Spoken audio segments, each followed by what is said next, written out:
Trinidad and Tobago, among other countries, may be the focus of sanctions under the Goldman Act, which is an American law that seeks to deal with international child abduction prevention and return. This country was mentioned in a recent subcommittee hearing of the U.S. Senate, where they thought updates on children who have been kept from their American parents by parents living in another country.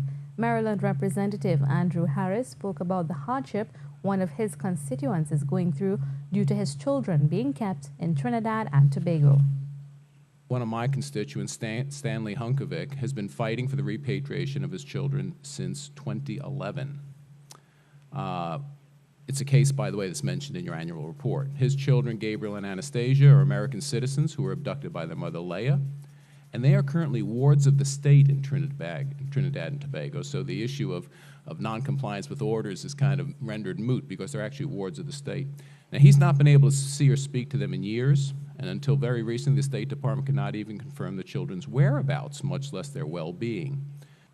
Mr. Harris is asking the United States State Department to use any and all means possible to pursue the return of the children currently being kept in Trinidad.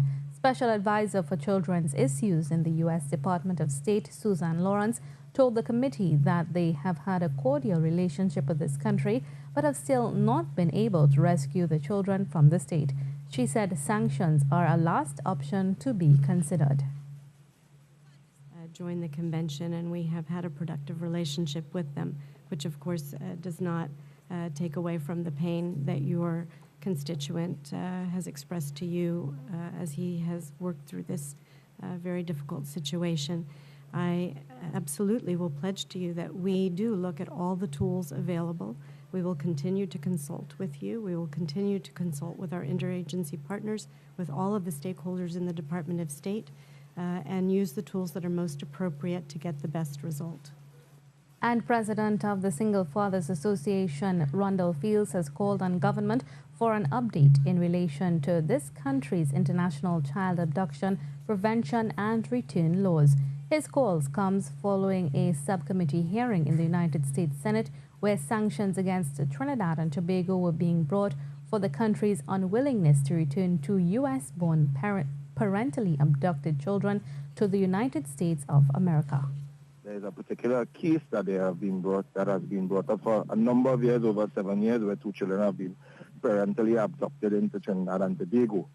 And now, seeing that we are signed on to the Hague Convention Treaty, which in other words facilitates, proper compliance on Trinidad and Tobago for children that have been parentally abducted, I think it was the last straw before they had this subcommittee hearing, and America seems to be dealing with these parentally abducted issues very seriously.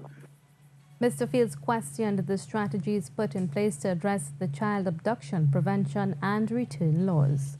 What we would do now, what we would like to do now is to call on the AG now to find out what strategies, if any, he has in place to treat with parental abduction in Trinidad and Tobago. Does he have any plans to deal with legislating? Does he have any plans to deal with, recommending legislation or sensitization in Trinidad and Tobago about parental kidnapping?